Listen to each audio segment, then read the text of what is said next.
एबॉमिनेशन अभी तक का सबसे बड़ा एंड प्रोमिनेंट एनिमी रहा है हल्क का इन मार्वल यूनिवर्स एंड वो फिर से वापस आ गया है शी हल्क सीरीज में। आई मीन एमिल ब्लॉन्स्की एके एबॉमिनेशन जो 2008 की इनक्रेडिबल हल्क में एक अलग ही लेवल पर था, बट अब एबॉमिनेशन अपना ज्यादा टाइम चिल करते हुए बिताता है या कभी कभी वोंग के साथ प्रैक्टिस मैच में। लेकिन एबॉमिनेशन की हिस्ट्री में थोड़ा और आगे जाने से पहले welcome to as Abomination first appear हुआ था the Tales to Astonish issue 90 April 1967 में, जहां पर ब्रूस बैनर काफी टाइम से हल्क की ट्रांसफॉर्मेशन में होता है एंड हल्क अर्थ के ऊपर से सारे वॉर इक्विपमेंट्स डिस्ट्रॉय कर रहा होता है ताकि ह्यूमंस फाइट ना कर सके। बट सडनली हल्क का ब्रेन थोड़ा फॉगी होने लगता है एंड हल्क थोड़ा डिजी फील करता है। उसकी जर्म्स की पावर एंड कंसंट्रेशन अब लूज होती रहती है धीरे धीरे एंड वो ब्रूस में कन्वर्ट हो जाता है। नाउ ब्रूस अपनी कॉन्शियस गेन करने के बाद सोचता है कि वो कितने टाइम से हल्क बना हुआ है, उसने कितना डिस्ट्रक्शन कॉज किया है प्लैनेट पर, प्लस उसे ये भी नहीं पता कि उसके पास कितना और टाइम बचा है अपनी ह्यूमन फॉर्म में। तो इसी दौरान ब्रूस डिसाइड करता है कि इससे पहले वो हल्क में वापस ट्रांसफॉर्म होके अपनी डिस्ट्रक्शन को कंटिन्यू करे तो उससे पहले उसे हल्क को मारना होगा, चाहे इसके लिए ब्रूस को भी मरना पड़े। तो ब्रूस डिसाइड करता है तो वो गामा रे मशीन के ओवरडोज से हल्क को एंड कर देगा। मीनवाइल इसी टाइम पर जनरल रॉस एक मीटिंग कंडक्ट करता है अपने बेस पर, जहां पर वो ये डिस्कस कर रहा होता है कैसे उसकी डॉटर बेटी रॉस पर असैसिनेशन अटेम्प्ट ट्राई होते हैं एक स्पाई की वजह से एंड जनरल रॉस उसे ढूंढना चाहता है तो वो अपने सोल्जर्स को उसको ढूंढने के लिए बोलता है। नाउ बेटी भी काफी दुखी होती है क्योंकि ब्रूस भी काफी टाइम से गायब होता है एंड उसे कुछ आइडिया नहीं होता कि वो कहाँ है और क्या कर रहा है। नाउ इतने में ग्लेन उस पर ट्राई करने की सोचता है कि अगर उसने तुम्हारा दिल तोड़ा है तो मैं हूं ना। नाउ वो स्पाई बैनर की ओल्ड लैब में घुसता है ताकि वो हल्क में ट्रांसफॉर्म हो सके, बट वहां रखे इक्विपमेंट्स काफी कॉम्प्लिकेटेड होते हैं जिसके लिए वो जनरल की डॉटर को कैप्चर करने वहां आया होता है ताकि वो गामा रेडिएशन को यूज करके हल्क में ट्रांसफॉर्म हो सके। बट अब उसके पास और ज्यादा टाइम नहीं है टू वेस्ट। नाउ स्पाई अपने मिनिएचर कैमरा से उस इक्विपमेंट लैब की फोटोज लेना शुरू करता है, बट सडनली वो सुनता है कि किसी के फुटस्टेप उसकी तरफ अप्रोच कर रहे हैं। इससे पहले कि कोई उसके बारे में फाइंड आउट करे वो वहां छुप जाता है एंड रूम में अपेयर होता है Bruce banner. Now banner room में इक्विपमेंट्स को स्टार्ट करना शुरू करता है एंड मशीन को चार्ज होने में अभी थोड़ा और टाइम लगता है, बट इससे पहले बैनर मशीन को फुली चार्ज करके यूज कर पाता वहां पर गार्ड्स आ जाते हैं जो बैनर को रिस्ट्रेन कर लेते हैं। नाउ बैनर उन्हें एक्सप्लेन करता है कि कैसे उसे वो मशीन यूज करनी है ताकि वो ह्यूमैनिटी को सेव कर सके, बट जनरल रॉस उसे रोकता है, अपने मैन को ऑर्डर करता है कि उसे प्रिजन में डाल दे। नाउ स्पाई ये सब कुछ देख रहा होता है। नाउ वो ये सोचता है कि जनरल रॉस बैनर को मशीन यूज करने से क्यों रोक रहा है एंड ऐसा क्या है जो रॉस बाहर नहीं आने देता। नाउ स्पाई इसी दौरान नीचे फ्लोर पर बटन देखता है जिसे वो प्रेस करता है। सडनली उस बटन को प्रेस करने के बाद उसके ऊपर गामा रेज हिट करती है, उसकी बॉडी ट्रांसफॉर्म होना शुरू होती है, उसके फेशियल फीचर्स चेंज होने लगते हैं, उसकी हाइट इंक्रीज होती है, उसका स्किन कलर ग्रीन हो जाता है एंड उसके ईयर चेंज हो जाते हैं similar to fish gills. Now जिसमें तो पहले ये प्रोसेस बहुत पेनफुल होता है बट अब प्रोसेस को रोका नहीं जा सकता एंड अब स्पाई अबॉमिनेशन में चेंज हो जाता है। अबॉमिनेशन के अंदर इतना ज्यादा पावर सर्च हो रहा होता है कि वो एक अनस्टॉपेबल फोर्स बन जाता है। नाउ अबॉमिनेशन उस मशीन को उठाता है एंड डिस्ट्रॉय कर देता है ताकि कोई और इस मशीन को यूज करके हल्क या अबॉमिनेशन लाइक पावर्स का यूज ना कर पाए। नाउ अबॉमिनेशन थोड़ा लकी भी होता है बिकॉज मशीन अगर फ्यू सेकंड्स और ऑन रहती तो अबॉमिनेशन का भी वही फेट होता जो ब्रूस ने सोचा था हल्क के लिए। बट नॉनदलेस अबॉमिनेशन अब काफी पावरफुल है एंड अब अबॉमिनेशन ट्राई करता है कि अर्थ पर दो पावरफुल बीइंग्स नहीं रह सकते एंड यहाँ पर एक टाइम में एक ही हो सकता है। तो अब अबॉमिनेशन हल्क से फाइट करने के लिए अपनी पावर्स को प्रूफ करने के लिए वहां जाता है। नाउ अबॉमिनेशन की डिस्ट्रक्शन को ब्रूस भी देख लेता है अपने प्रिजन सेल से एंड उसे पता चल जाता है किसी ने उसके लिए चार्ज हुई मशीन को अपने ऊपर यूज किया है फॉर ट्रांसफॉर्मेशन। नाउ हल्क सोचता सोचता है कि इसे अब रोकना ही होगा, इससे पहले ये और डिस्ट्रक्शन करे। नाउ इतनी रेज एंड अग्रेशन बैनर को चेंज कर देती है हल्क में। बैनर अपने सेल को ब्रेक करके निकलता है एंड वो स्ट्रेट जाता है एबोमिनेशन की तरफ लड़ने के लिए। दोनों की फाइट का इम्पैक्ट इतना स्ट्रांग होता है कि इनके पंचेस की शॉक वेव से पूरा बेस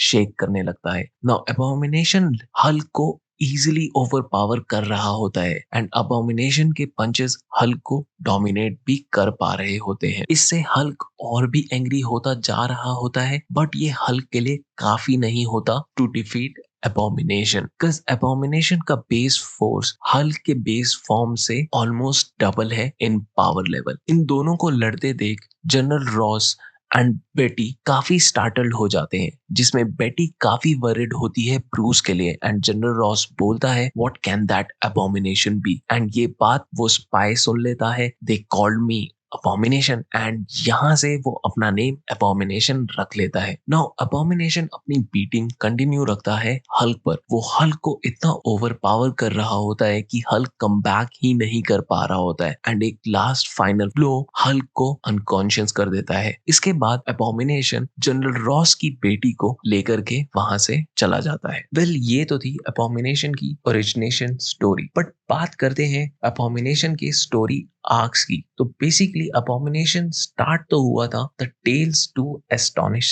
से। इसके बाद अबोमिनेशन अपेयर हुआ था सिल्वर सर्फर इशू नंबर 12 इन 1970। इस इशू में अबोमिनेशन को कॉन्जर किया जाता है बाय विचेस, जो अबोमिनेशन की पावर्स को यूज करना चाहते हैं to defeat Silver Surfer. But जैसे ही अबोमिनेशन अपेयर होता है, ये विचेस के लिए उल्टा पड़ जाता है, क्योंकि अबोमिनेशन किसी को सर्व नहीं करना चाहता एंड वो उस प्लेस को डिस्ट्रॉय करना स्टार्ट करता है। नाउ विचेस की प्लेस को डिस्ट्रॉय करके वहां से चला जाता है। नाउ ये सब देखकर सिल्वर सर्फर अबोमिनेशन के पास जाता है उसे रोकने के लिए एंड इन दोनों के बीच काफी अच्छा बैटल टेक प्लेस करता है। ये दोनों काफी फाइट करते हैं, जिसमें एंड में सिल्वर सर्फर को अपना कॉस्मिक टच यूज करना पड़ता है, जिसे यूज करके वो अबोमिनेशन को सुला देता है एंड अपने बोर्ड पर डाल के वापस विचेस के डिस्ट्रॉयड पैलेस पर लेके जाता है एंड उन्हें बोलता है इसको वापस वहीं पर भेजने के लिए जहां से ये कॉन्जर होके आया है। नाउ इसके बाद अबोमिनेशन की अपीयरेंस होती है द माइटी थॉर इशू